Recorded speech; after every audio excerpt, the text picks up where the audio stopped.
雑談です。つむぎちゃんです。はらせんということで始まりましたはらせんラジオ、陣内智則の面白い方、原田専門家でございます。この番組は日々私が見ちゃったもの、聞いちゃったもの、食べちゃったもの、飲んじゃったもの、言っちゃいけないことなんかを話しております。ぜひ何か少しでも気に障ることがあったらね、ぜひチャンネル登録と高評価よろしくお願いしますね。気になることとかじゃないですよ。気に障ることがあったらですよね。はい。行きましょうということで、昨日は何をしてたかと言いますと、あれですわ。朝やんですね。朝やんの本番がありまして、水道橋博士さんがやってる毎週やってるねイベント、阿佐ヶ谷ロフトでやってるイベント、阿佐ヶ谷ヤング用品店がありまして、昨日の回はしみけんさんの回ということで、まあ男性なら誰でもお世話になったことがあるでしょう、しみけんさんの回でしたが、いやね、本当にねすごい方だなっていうのを間近で見ていろいろお話を聞いて思いましたね。非常にかっこいい方でしたね。でオープニングをやってたんですが、まあそのしみけんさんのいろんな作品をねこう見てね、使いどころというか抜きどころをこう抜いていたんです。抜きどころを抜いていたんですね。だから抜きどころを抜いていたんですね。わかります？抜きどころを抜いてた編集がね。だからなかなか時間がかかって大変でしたけど、いや本当にもう数々の名言ヒットメーカーというかね、ありまして、いや本当にすごいな。で一番有名かどうかわかんないですけどね、こう好きマイナス愛イコール違うまた間違えた。好きマイナスセックスイコール愛、つまりこう好きね、それどういう意味かっていうと、好きだと言ってこうそのセックスをした後にも優しさというかね、そうセックスを取ったところに愛が残ってるから、こう行為の後優しくされるというか構ってもらえる具合が愛の量なんだみたいなねことを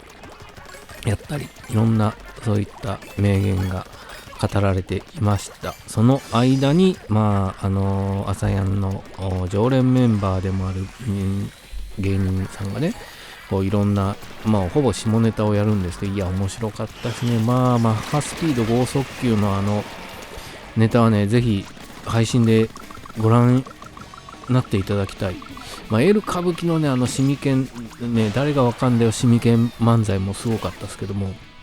あとはあれですね、シークレットゲストというか、ダチョウ倶楽部は聞いてないよ、でも三股又蔵さんは呼んでないよのね、三股又蔵さんも来てて、その漫談が非常に面白かったですね。いやー、毎回いろんな楽しみというか面白みというか発見もあって、面白いし、ためにもなるしね、ぜひまだ配信見れますんで、おかげで見ていただければなと思います。そんなことをしておりましたといったところで、あれですわ、見ましたですわね。僕も帰ってきてすぐ寝ちゃったんですけども、すぐ寝ちゃってはないな、ギリギリちょっとオープニングかけて追っかけてみて、で録画を確認したんですけども、見ましたね。コントが始まる。いやー、もう来週最終回ですよ。これどうなっちゃいますか。来週解散ね、コントの当日ということで解散イベントの当日という設定で、しかもオンエア日とその設定してる日が同じなんですよね。ドラマの中でのそれもなかなかこうエモーショナルな仕掛けというかね、だから何かあるんじゃないかなと、こう思いながらも楽しみにしてるんですが、昨日はその最終回の1個前で、もうみんなもう解散は分かってるし、ファミレスに集うのも最後だってことで、こうね、もう開き直ったというかね、そんな境地は感じられましたが、いろいろドラマがありましてね、中でもやっぱり僕はね、今回はつむぎちゃんの出番がそんなにね、前回ほどはなかったんですけども、やっぱりいいっすよね。お姉ちゃんとも仲直りして、就職先も決まって、またマネージャーとかね、マネージャーになる予定なんですけども、いや、よかったね。中でも結婚の挨拶に行くとね、誰でした？名前が、役名が出てこないんだ。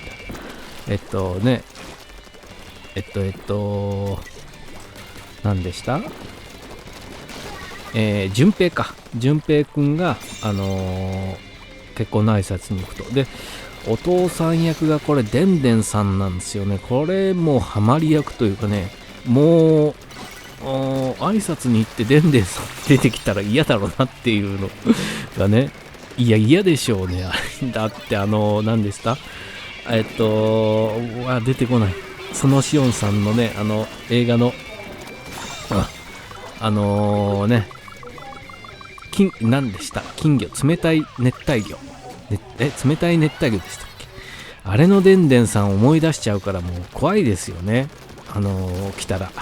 いや、っていうぐらいね、最初は怖かったんですけども、飲むかっつって飲んだら、打ち解けてみたいなね。ね、いろいろあって、それぞれ、ね、菅田将暉くんは、春人くんはお兄さんとね、こう、話してみたいなのがあって、ね、いろいろ、尻拭いというかね、まとめてきてはいましたけども、なんだろうな、こう結構ストーリーになんて言ったらいいんだろうな、エモーショナルではあるんですけど、ただ淡々とね、ことは進んでいったのと、あと前振りのコントと、今回はコントでちゃんと落としてましたね、コントの中でも。それはちょっとね、あれですか、その前振りのコントが結婚の挨拶で、始まるんですけども、あれですわ、実況されてるみたいな感じで、だからね、ずっとその貧乏ゆすりをやめろよっていうのが、その貧乏ゆすりが、モールス信号でね、娘さんをくださいって言ってたみたいなでことやったんですけど、それがちゃんとコントでも回収されてて、ドラマの中であれモールス信号的な貧乏ゆすり的なのはあれ出てきたかな、出てきていたのかな、出てきていなかったのかな、なんか印象はなかったな、あったのかしら、僕は見逃してるだけだったかしら。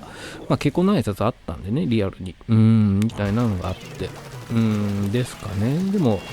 あとあれですね、バーベキューに先生のねバーベキューに誘われて行くんですけど、2人が俊太くんと春人と行くんですけど、いつまで人んちのバーベキューおんねんっていうぐらい、もうお昼から夜中までずっとおったっていうのがちょっとあれがちょっと気になってね、ずっといるんだ、それぐらいですかね。文句作るところはなかったですね。本当にこういよいよ終わるなっていう一歩手前の感じというかね、こう一回言うたら曲で言うたら B メロの部分ですが、昨日ね、だからその前一回サビに行く前に一回落ち着いてるとかね、そんな回でしたね。だから前回の方がこう僕的にはこうすごくこう盛り上がって、いたんですが、今回は落ち着いた感じで、さあいよいよっていう感じですかね。で、つむぎちゃんの言葉が良かったね。この人がこの人らしく生きられないのが一番寂しいかなってね。俊太くんがね、今後どうしていくかみたいな時になって、それでいいのって聞かれた時に、答えるんですよね。この人がこの人らしく生きられないのが一番寂しいね。そんなこと言われたいですよね、本当に。つむぎちゃんに言われたい。つむぎちゃんは高円寺に住んでるっていう設定ですからね。高円寺うろうろしましょう。つむぎちゃんに会えるかもしれませんよ、本当に。なんてのを見て思っておりましたね。そんなところですかね。いよいよ来週終わっちゃうっていうのはちょっとね、まあ最終回予想という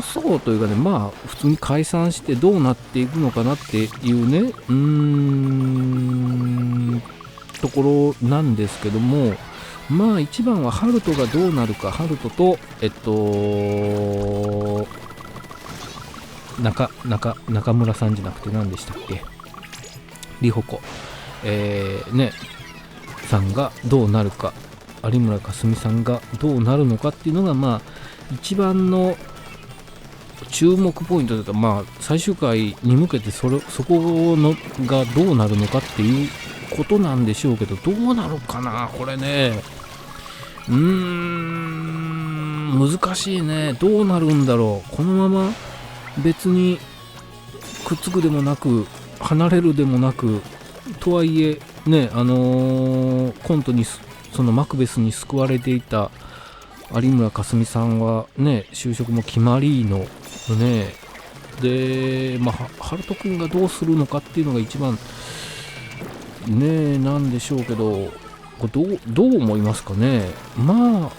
普通に考えてるかね、ドラマ的に考えるんじゃなくて、普通リアルな問題として考えると、まあ作家になったりね、芸人を辞めて放送作家になったりとかっていう道はね全然あるんで、そのパターンでこう見せちゃうのか、もっとそれあんまりドラマチックじゃないですよね。ドラマ的ではない、ドラマチックというか、ね、ドラマ的ではないから、ドラマ的にはやっぱりこう結ばれてほしいなって感じはするんですけど、そこをねもうひとひねり裏切ってほしいなって部分もあるんでね、どうなるんだろうか。っていうか、まあこのコントが始まるっていうドラマの本を書いていたみたいなね、オチにするやもしれぬっていうね、そうだったんかいみたいなね、のはあるかな。それ綺麗にまとまるよね。で、その年取ったハルト君がこのドラマを書いていた。で、お父さんお茶会入りましたよって中村かすみが入ってくるみたいなね。そうかもしんねえな。そうだとなんだそうかみたいにね思うかもしれませんが、そ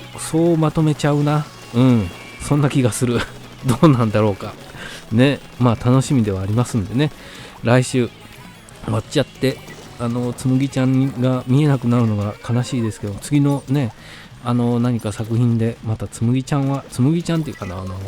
古川琴音さんね追っかけたいなと思っております。